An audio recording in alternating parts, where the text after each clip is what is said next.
Assalamualaikum dan salam sejahtera langsung dari World Trade Center Kuala Lumpur. Anda bersama saya Ehsan Dahlia. Majlis Presiden Pakatan Harapan atau PH mengambil keputusan untuk tidak membubarkan Dewan Undangan Negeri Dun Pulau Pinang, Selangor dan Negeri Sembilan. Dan menurut Ketua Pembangkang Datuk Seri Anwar Ibrahim, keputusan itu dibuat bagi memastikan persiapan dibuat bagi menangani banjir di tiga negeri terbabit. Oleh demikian, beliau dan Parti Amanah yang mempunyai pendirian sama pada peringkat awal, DAP mengambil masa menjelaskan pendirian mereka, tapi akhirnya Setiausaha Agung DAP memutuskan bahawa PH dan tiga negeri di bawah pentadbiran PH akan bersama membuat keputusan menangguhkan pilihan raya negeri supaya tumpuan dibuat bagi menangani permasalahan banjir. Itu menerusi satu sidang media yang diadakan oleh Majlis Presiden Pakatan Harapan sebentar tadi. Ini bermakna kalau dihitung dan juga dikira 6 negeri tidak akan membubarkan Dewan Undangan Negeri masing-masing menjelang PRU yang ke-15 ini. Bagi bercakap lanjut berhubung dengan perkara ini, saya nak bersama dengan Dr. Muhammad Yusri Ibrahim yang merupakan Ketua Penyelidik Ilham Center menerusi talian telefon ketika ini. Assalamualaikum, Doktor. Waalaikumsalam warahmatullahi wabarakatuh. Ya. Doktor, ini antara perkara yang kita tunggu. Di antara keputusan yang dibuat oleh parti dalam masa yang sama ada menyatakan bahawa ada kehendak-kehendak rakyat yang mahukan DUN dibubarkan supaya pilihan raya umum ke-15 itu dapat dilaksanakan ataupun dijalankan serentak. Jadi menerusi kenyataan terkini dan juga terbaharu yang dikeluarkan oleh Pakatan Harapan ini, bagaimana Doktor melihat kepada perjalanan PRU apabila setakat ini mungkin 6 negeri tidak akan membubarkan Dewan Undangan Negeri DUN? Okay, terima kasih Hasan. Merujuk kepada kenyataan terbaru Majlis Presiden bahawa negeri-negeri yang dikuasai oleh PH, Selangor, Penang dan juga Negeri Sembilan tidak membubarkan Dewan. So kita akan nampak bahawa pilihan raya PRU 15 ini begitu berwarna-warni sekali kerana berbeza dengan PRU sebelumnya. Walau bagaimanapun saya melihat bahawa keputusan PH ini dia ada pro dan kontra sendiri. Mungkin dari sudut pro-nya, yang pertama PH mengambil keputusan tersebut, mungkin mereka mengambil keputusan dengan satu andaian bahawa sekiranya betul-betul banjir berlaku sewaktu PRU nanti, mereka boleh berlepas diri dan meletakkan bebanan itu kepada BN sepenuhnya yang mendesak daripada awal untuk PRU dibubarkan. Itu yang pertama. Yang kedua, bila PH juga bersama dengan PAS, negeri-negeri yang dikuasai oleh PAS, PN khususnya, juga tidak membubarkan Dewan.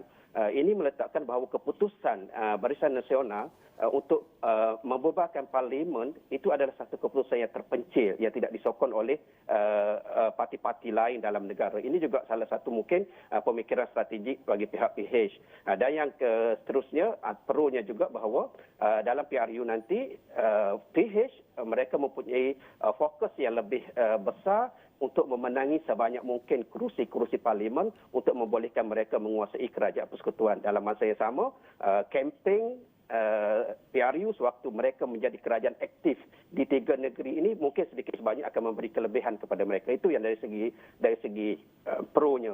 Tetapi Ehsan, dalam sudut dari keputusan ini juga memberi keputusan yang mungkin agak kontra. Yang pertama, PH perlu berhadapan dengan perang persepsi bahawa PH juga membuat keputusan untuk membazirkan wang rakyat apabila mereka membuat keputusan untuk mengadakan pilihan raya yang berasingan yang akan menyebabkan ratusan juta duit rakyat akan dibazirkan untuk pilihan raya kali kedua. Itu yang pertama. Yang kedua, mungkin juga sekiranya PH gagal memenangi kerajaan di peringkat persekutuan nanti dan berlaku pilihan raya negeri selepas pada PRU nanti, contoh kalau katalah BN menguasai kerajaan ataupun mengetuai gabungan untuk menguasai kerajaan nanti, so sangat sukar dalam kempen nanti untuk PH mempertahankan negeri-negeri tersebut. Kerana pada waktu itu siapa yang menguasai kerajaan persekutuan mungkin mempunyai kelebihan dari sudut kempen untuk pilihan raya negeri. So saya melihat ini ada beberapa pro dan kontra daripada keputusan yang sama-sama kita ikuti sidang media Majlis Presiden tadi, Ehsan. Dan juga Prof, ada satu perkara mungkin untuk kita fahami antara tiga aspek utama. Yang pertama adalah berkaitan dengan protes apabila PRU ataupun pembubaran parlimen itu dibubarkan lebih awal berbanding apa yang diharapkan oleh pembangkang ataupun Pakatan Harapan sebelum ini. Yang kedua adalah berkaitan dengan kesediaan Pakatan Harapan ataupun PH itu dalam menangani isu-isu seperti banjir dan sebagainya. Dan yang ketiga adalah berkaitan dengan ketersediaan Pakatan Harapan dalam memenangi hati rakyat terutamanya pada PRU dan sebagainya. Antara ketiga-tiga ini bagaimana untuk kita melihat kepada perkara dan juga asas utama keputusan yang dibuat oleh Pakatan Harapan untuk tidak membubarkan Dewan Undangan Negeri ini, Prof? Kita perlu melihat dalam konteks bahawa PH adalah sebuah koalisi gabungan politik. So, apa sahaja keputusan yang dibuat oleh mereka, kepentingan political mileage adalah pertimbangan yang paling utama. So, daripada ketiga-tiga aspek yang disebut oleh Ehsan tadi, bagi saya, yang paling penting bagi PH membuat keputusan adalah mungkin pada waktu sekarang adalah waktu yang masih belum betul-betul strategik, belum betul-betul bersedia untuk PH hadapi pilihan raya. So mereka memerlukan sedikit waktu lagi untuk bersedia dan sebagainya. So itu adalah asas pertama, sebab sebagai parti politik itu adalah pertimbangan yang pertama. Kemudian isu banjir dan sebagainya itu adalah sebab-sebab ataupun faktor-faktor sampingan yang lain. Sebagai sebuah parti politik, sama ada PH, sama ada BN, sama ada PN, pertimbangan utama adalah political mileage, keuntungan politik yang akan diperolehi daripada sebuah keputusan yang dibuat. Dan juga saya ingin menarik balik apa yang doktor cakapkan tadi berkaitan dan juga daripada sudut negatif apabila ia dipandang oleh mungkin masyarakat dan juga pengundi berkaitan dengan wujud pembaziran sekiranya PRU itu diasingkan ataupun dibuat dua kali, iaitu PRU ke-15 dan juga PRU di peringkat negeri dan juga DUN. Bagaimana untuk merubah persepsi ini, dan juga ini mungkin antara cabaran besar yang didepani oleh Pakatan Harapan bagi memastikan persepsi negatif dalam kalangan pengundi ini dapat diterjemahkan dalam keadaan yang lebih baik selepas ini. Bagaimana, Prof? Barisan Nasional menekan dan juga membuat pilihan raya di beberapa negeri sebelum ini, contohnya di Melaka, di Johor, di Sabah dan sebagainya. So maksudnya sudah ada beberapa pilihan raya negeri dibuat di luar daripada musim pilihan raya sepatutnya. Isunya sekarang ialah serangan kepada PH akan diteruskan dalam konteks membazirkan wang rakyat.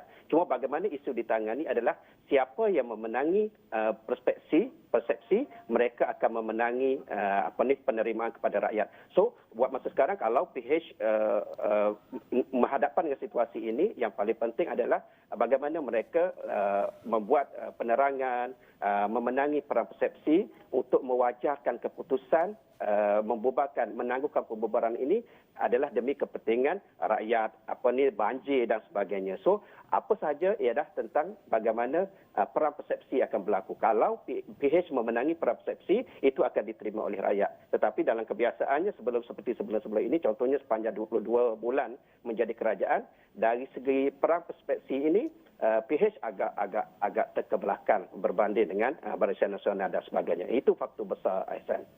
Dan juga apa yang dinyatakan oleh Presiden Amanah Muhammad Sabu dalam sidang media tadi berkaitan dengan PH kini dalam keadaan yang cukup harmoni, khususnya mungkin dari segi pembahagian kerusi, dari segi berdepan dengan PRU ke-15. Tapi dalam konteks ini, keharmonian bagaimana yang Prof lihat dalam Pakatan Harapan ini, khususnya dalam pertimbangan khusus berkaitan dengan pembubaran dan sebagainya, bersedia untuk berdepan dengan pilihan raya PRU yang ke-15 dan juga isu-isu lain yang memungkinkan keharmonian itu wujud dalam Pakatan Harapan buat masa ini?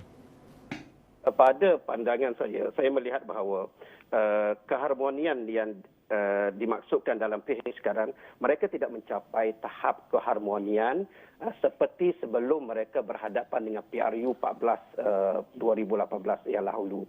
So walaupun dikatakan ada keharmonian, tetapi keharmonian tersebut tidak seutuh seperti mana PRU 14 lalu.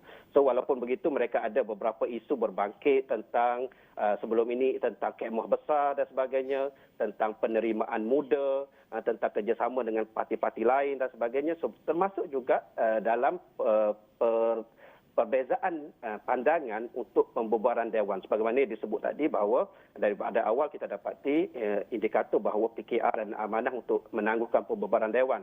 Tetapi DAP di Penang sendiri, idea awalnya adalah untuk membubarkan Dewan sama dengan persekutuan. So ada beberapa isu dari segi keharmonian dalam PH nanti, dan keharmonian itu sebagaimana saya sebut tadi, dia tidak seutuh seperti PRU 14 yang lalu. Ada beberapa isu dan mungkin dia akan berlanjutkan nanti dengan isu pembagian kerusi sekiranya dalam masa yang sama, selain daripada tonggak sedia ada, parti-parti sedia ada, juga ada parti-parti lain yang akan bersama. Contohnya Muda akan jadi